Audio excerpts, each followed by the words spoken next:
கள்ளச்சாராயத்தை குடித்து செத்தவெல்லாம் ஒன்றும் கலெக்டர் கிடையாது, அரசாங்க அதிகாரி. அவங்கள நல்ல சரக்கு குடிப்பாங்க. நம்மள மாதிரி சாதாரண ஏழை எளிய குடும்பங்கள் இருக்கிற உழைப்பாளிகளை கள்ளச்சாராயம் விற்க வச்சு அந்த விற்பனையில் பங்குதாரராக தமிழ்நாடு காவல்துறை இருந்திருக்கின்றது இன்னைக்கு அம்பலமாயிருக்கு. 59 பேர் செத்த பிறகு 808 பேரை போலீஸ் பிடிச்சிருக்கு. அப்ப என்ன தெரியுதுன்னா 800 பேர் எங்கெல்லாம் விற்கிறான், யார் யார் விற்கிறான்னு தெரிஞ்சிருந்தோம் இவ்வளவு நாளா போலீஸ் பிடிக்காம இருந்து. அதுதான் இன்னைக்கு 800 பேரை ஒரே நாள்ல கைது பண்ற காவல்துறை.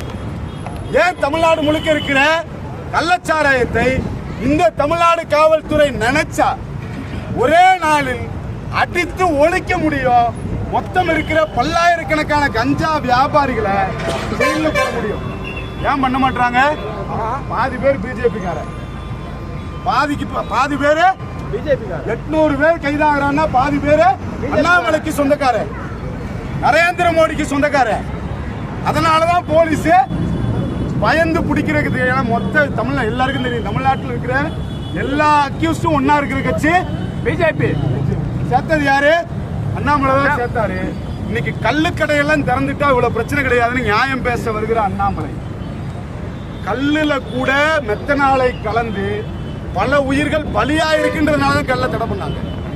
நம்மால சர்பத்துல கூட போதை கண்டுபிடிக்கிற, வெறும் சோடாவில் கூட போதை கண்டுபிடிக்கிற ஒரு போதை கலாச்சாரம் தான் இந்த நாட்டினுடைய பிரச்சனையை தவிர தமிழ்நாட்டில் கள்ளச்சாராயமா டாஸ்மாகான்றது பிரச்சனை கிடையாது. முழுக்க பிரச்சனையாக இருப்பது போதை என்கிற வழக்கமோ போதைக்கு ஆதரவா போலீஸ் நிக்கிறது தான். கண்ணுக்கு தெரிஞ்ச உதாரணம் இந்த ஓட்டேரி போலீஸ் ஸ்டேஷன். ரொம்ப யோக்கியங்களா அவங்க. ஏசி சாருக்கு கோவம் வருது, போதைக்கு ஏதோ போராட்டம் நடத்தினா கோவம் வருது. போன 6 மாசத்துக்கு முன்னாடி அந்த ஓட்டேரி போலீஸ் ஸ்டேஷன்ல பதுக்கி வச்சிருந்த, பறிமுதல் பண்ணி வச்சிருந்த கஞ்சா பொருளை ஒரு போலீஸ்காரரே எடுத்து போலீஸ் ஸ்டேஷன் வாசல்ல விக்கிற வீடியோ எல்லாம் வந்தது. இதுதான் இவங்க லட்சணம். போலீஸ் லட்சணம் இதுதான். சொன்னா உங்களுக்கு கோபம் வரும்னா நாங்க தைரியமா சொல்லுவோம், சத்தமா சொல்லுவோம். தமிழ்நாட்டில் போதைக்கு ஆதரவாக போலீஸ் இருக்கிறது. அதனால்தான் எங்களை போல 17 வயசு 15 வயசு சாதாரண குழந்தைகள் கஞ்சாவுக்கு அடிமையாகி கையில கத்தியோட சுத்துறதுக்கு காரணம் சென்னை போலீஸ்ன்றத நாங்கள் ஆணித்தரமா சொல்ல விரும்புறோம். ஆட்சியில யார் இருக்கான்றது எங்களுக்கு பத்தி கவலை கிடையாது. எங்களை பொறுத்தவரை இந்த தமிழ்நாடு ஒரு போதையற்ற தமிழ்நாடாக மலர வேண்டும். அதற்காகத்தான் நாங்கள் போராடுகிறோம். எத்தனை ஏசி வந்தாலும் எத்தனை டிசி வந்தாலும் போதையற்ற தமிழ்நாடு என்கிற லட்சியத்துக்காக முட்டி தள்ளி போகிற தைரியம் டிஒய்எஃப்ஐக்கு இருக்கிறது. அந்த தைரியத்தோடு தான் நாங்கள் இங்க வந்து நிற்கிறோம். நீங்கள் காட்டுகிற எந்த பயத்துக்கும் அஞ்சுகிறவர்களாக நாங்கள் இருக்க மாட்டோம். அந்த வகையில் இன்னைக்கு இந்த போராட்டம் கள்ளச்சாராயத்தில் உயிரிழந்த 59 உயிர்களுக்கான போராட்டம். இன்னும் 100 பேர் மருத்துவமனையில் இருக்கிறாங்க. அவர்கள் எல்லோரும் பிழைக்க வேண்டும் என்று நாங்கள் விரும்புகிறோம்.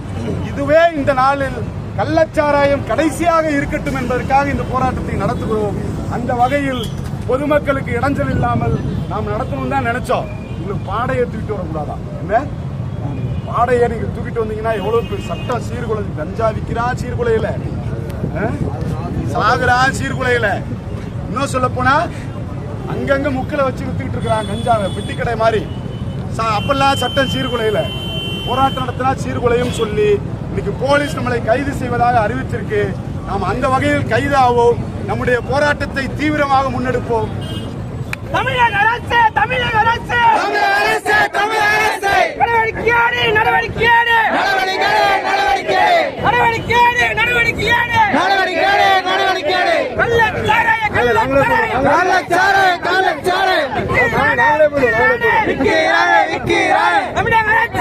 காவல்துறையே